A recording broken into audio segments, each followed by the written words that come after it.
My name is Emily Carter, and for most of my marriage, I believed being a good wife meant putting everyone else before myself. I believed love meant patience. I believed commitment meant sacrifice. And I believed that if I kept showing up, kept supporting my husband, and kept making our home a peaceful place, one day he would finally see everything I had done. But I was wrong. I had been married to Daniel for 12 years. When we first met in Austin, Texas, he was ambitious, hardworking, and full of dreams. I loved that about him. I wanted to be the person standing beside him when he achieved everything he wanted. And I was. When Daniel decided to start his own business, I was the one who encouraged him. When he stayed up late working, I was the one bringing him coffee. When money was tight, I was the one finding ways to make things work. I cooked. I cleaned. I managed our home. I handled appointments, bills, family events, and every little detail that kept our life moving. I never complained because I thought that was what love looked like. But slowly, something changed. Daniel started talking about success like he achieved it alone. At dinner with friends, he would say things like, "I built everything from nothing." Everyone would congratulate him. And I would sit quietly, smiling, knowing how many nights I had spent worrying about bills while he chased his dreams. One evening, after a dinner party, I gently said, "Daniel, sometimes I feel like people don't know how much I've supported you." He looked surprised, then he laughed softly. "Emily, you're my wife. That's what wives do." That sentence stayed with me. Not because he yelled it, not because he meant to hurt me, but because he said it like my effort had no value, like my sacrifices were just my responsibility. Over the next few years, I started noticing more things. Daniel made decisions about money without asking me. He bought expensive things because he believed he was the one earning the income. Whenever I talked about wanting to work again or start something of my own, he would smile and say, "You don't need to worry about that. I take care of us." But the truth was, I didn't feel taken care of. I felt controlled. I felt invisible. I remember one morning standing in front of the bathroom mirror, looking at myself and wondering when I stopped being Emily. When did I become only Daniel's wife? I had dreams too. Before marriage, I wanted to start my own small online business. I loved designing and creating things. But every time I mentioned it, Daniel told me it was unnecessary.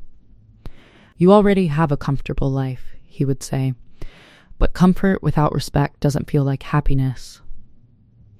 One day, something happened that changed the way I saw everything. Daniel was having a conversation with one of his friends in the living room. He didn't know I was in the kitchen. His friend said, "Your wife must be proud of everything you've built." Daniel replied, "Of course she is. She's lucky. She doesn't have to worry about anything because I provide everything." I stood there quietly. I didn't feel angry. I didn't cry. I just felt something inside me become clear. For years, I had been waiting for Daniel to recognize my worth. But maybe I needed to recognize it first. That night, I didn't argue with him. I didn't demand an apology. I didn't create a scene. Instead, I opened my laptop and started researching something I hadn't looked at in years: how to build my own business. For the first time in a long time, I was making a decision for myself. I started waking up early before Daniel and spending an hour learning new skills. I watched courses. I practiced. I created small projects. At first, I kept it private, not because I was hiding something wrong, but because I wanted to build something without needing anyone's approval. After a few months, I started making small amounts of money from my work.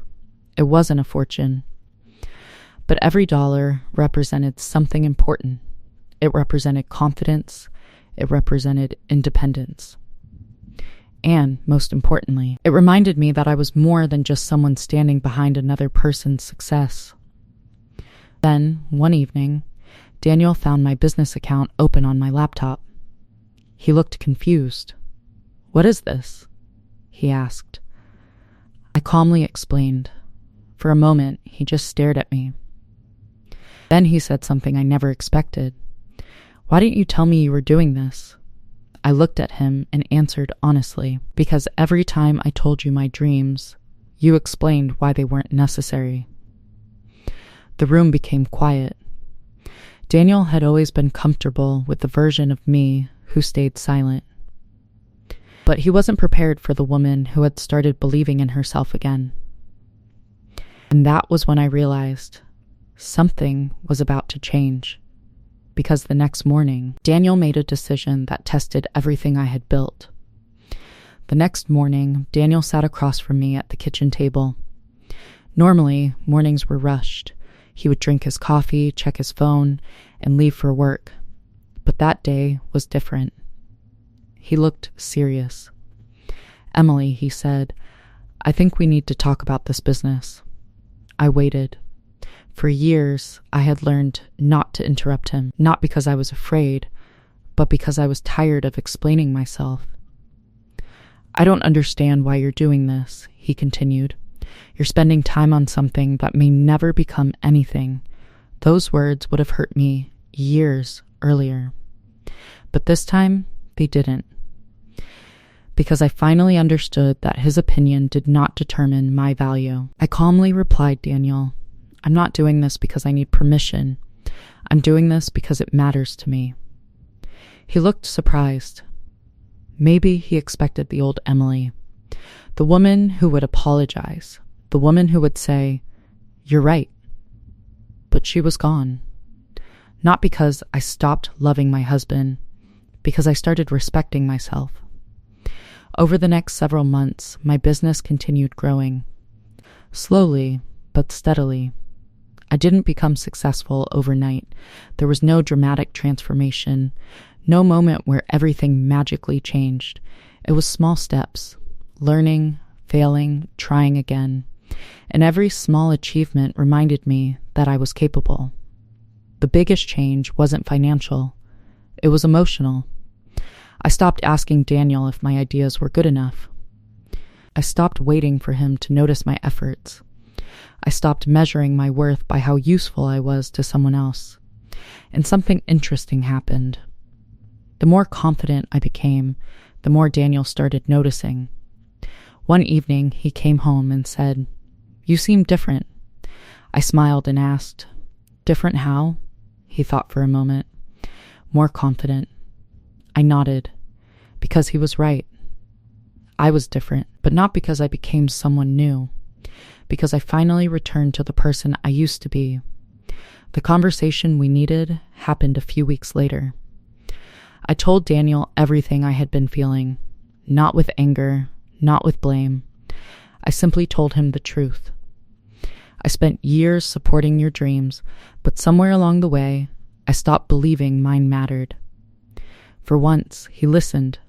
He didn't interrupt. He didn't defend himself. He just sat there quietly. Then he said something I never expected.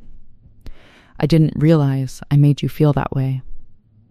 And maybe he truly didn't. Sometimes people don't understand the damage they cause because they are comfortable with the sacrifice someone else is making. But understanding the problem is only the first step. Change requires action. Over time, Daniel started making an effort. He asked about my business. He included me in financial decisions.